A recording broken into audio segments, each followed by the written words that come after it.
Hi Sharon, how are you doing Hello, today? how are you? All right, so I basically want to first start by asking you, what do you do here?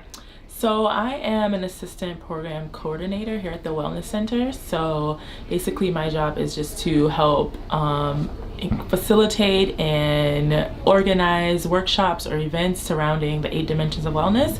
And so, that includes environmental, intellectual, financial, sexual, um, occupational, just all these areas, emotional, social. These are all dimensions of wellness that support your overall health. And basically, through these events and workshops, we try to not only point students to their resources here on campus, but also provide them with the tools and knowledge and skills to live a more healthy and balanced life.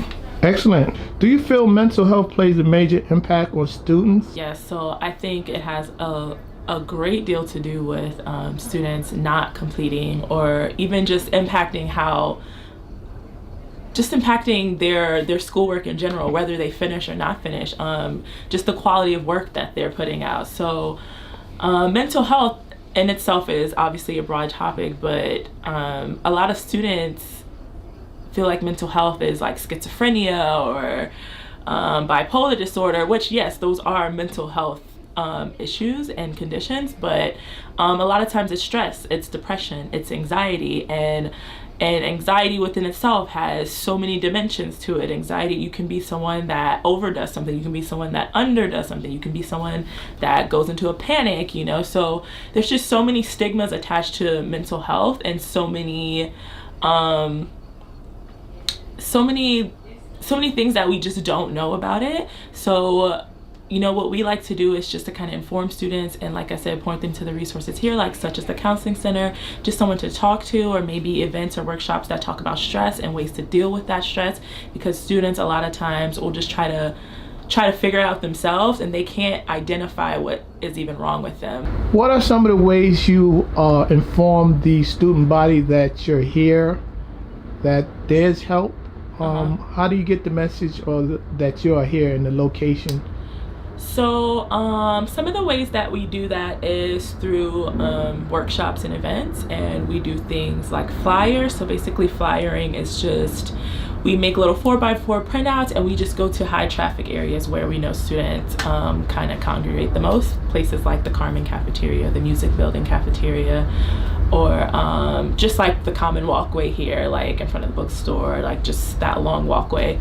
Yeah, we go there, we hand out flyers, we give like kind of a brief intro to who we are and what we do. We also do something called tabling, where I would say 1 to 3 times a week, we go to like the music building, or we might go outside, but considering the weather, we probably won't be outside, but like if the weather is good, we'll be outside. If the weather's not good, we're usually in the cafeteria, high traffic areas, and just have some type of activity, incentive. So we give out we give out condoms, we do demonstrations, everything is happening at this table, and it's kind of just a quick stop of who we are and the services we provide. And sometimes we do focus on certain things, like such as mental health. We might do a tabling on mental health, we might do it on physical fitness, which in reality all those things kind of play into each other. That's why wellness office is overall, because everything is like kind of a domino effect. Everything has to do with the other in some sense.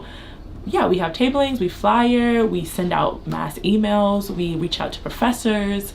We do a lot to try to get the word out to student bodies, and sometimes students will know it's us and remember maybe an event and maybe not who we are, like the office, but they might remember an event we did. So we know that it's effective in that sense, of that students are remembering our workshops and our events, but maybe not the office per se. So that's why we're trying to hold more workshops in our office so students know where we're located. Great. Do you feel that the student body here at Lehman College utilize the wellness center? Not as much as they should. And why do you think that's the case? I don't think as much as they should, and I think also it has to do with the type of student body we have. I mean, we do have a lot of non-traditional students, and a lot of the things we do discuss, whether it's culturally or religion, or a lot of things play into why people, or gender, sometimes that has to do with it. Sometimes people just simply don't want to discuss certain things, we reach out to professors and we tell them, look, this is something that we're doing. We want to come to your classroom. We want to present our office. Even if you want us to present a particular workshop, we're happy to do that. But it's up to the professor to say, you know what, this is something I want for my students. So I feel like we've tried to do everything we could, but at the end of the day, it's up to the person, to the individual to want it. Because we're not here to make you get help. We're only here as a resource at the end of the day. You described all the ways that you get the wellness center out there, and I want to know, is there something you feel that you can do more or you can add to get the student body aware that the wellness center is here and here to help? Yeah, I would say reaching out to professors more and then having more outdoor events, just so we're visible, because we are in kind of a discreet location. I think that's also part of it. Right. And also the counseling center, we're in the old gym. This building's kind of off to the side, and then we're in the basement, and then we're like tucked away in a corner. Right. So a lot of people just physically don't know where the actual location is, even if they've heard of us. Right. So we are in an awkward location. So yeah, I would just say trying to have more events here in the room. That's how we get students to know where we are. And I like to say that me personally, I came here for help, and you directed me to the right place, which was the counseling center. And the first step is asking for help. You know, you guys can't help unless the student wants to help. And through my research, I found that that's the most important step. You have to ask for help. So I'd like to commend you guys for being here, and thank you for taking time out to talk to us, and have a blessed day and keep up the great work. Thank you so much. So, thank you. On behalf of English 111, we want to thank you for taking time out to English talk. 111. Yeah. Thank you.